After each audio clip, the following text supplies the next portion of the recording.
রশিদকে খুঁজে পাওয়া যাচ্ছে না। একদম চলেছে এক্সাইড মোড় থেকে ভবানীপুর হাসপাতালে তিনি ভর্তি বলে খোঁজ পাওয়া যাচ্ছে। তাদের তিলোত্তমার বিচারে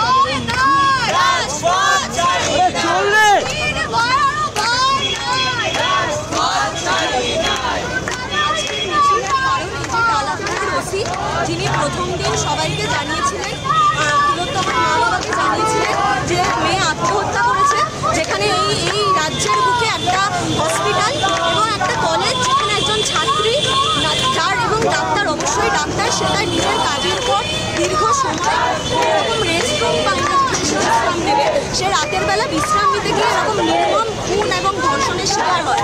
তারপরে এই তার মা বাবার কাছে জানান যে মেয়ে আত্মহত্যা করেছে, এবং তারপরে যখন আমরা দেখি যে ওই তদন্তর জায়গাটার যে সমস্ত ছবি, সেই সমস্ত ছবি যখন আমরা দেখি তখন দেখতে পাই যে বহু বাইরের লোক, যাদের ওইখানে থাকার কথা নয়, তারা ওখানে আছে।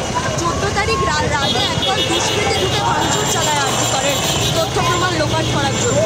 সেই সমস্ত কিছু নিয়ে যখন এই ব্যক্তিকে হিয়ারিংয়ের জন্য ডাকা হয়, তখন এই ব্যক্তি অসুস্থতার ভান করছেন এবং বিভিন্ন হসপিটালে ঘুরে বেড়াচ্ছেন।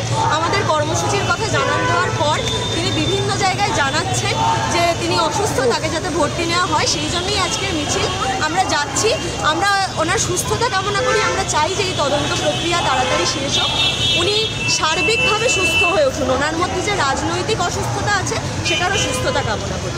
এই কারণ নিয়ে কিন্তু আজকের মিছিল, এবং শুধুমাত্র তারা যে যাচ্ছেন যেখানে এই তালাখানা রশিদ ভর্তি রয়েছেন তাই নয়, তার সুস্থতার কামনাও করছেন, এবং সেই কামনার জন্য তারা কিন্তু এই মুহূর্তে ফুল দিয়ে তাদেরকে শুভেচ্ছা জানানোর পরিকল্পনা নিয়েছেন, এবং সেই ফুল করছে কি হয়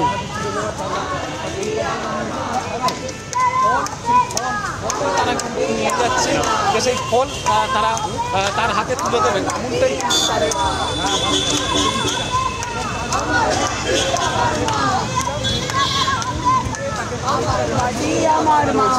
এবং সেই কারণে এই পড়ুয়ারা তারা কিন্তু নিয়ে যাচ্ছেন, এবং তালাখানা রশিদ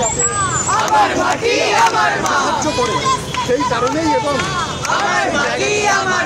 এই কর্মসূচি তাদের আজকে চলছে।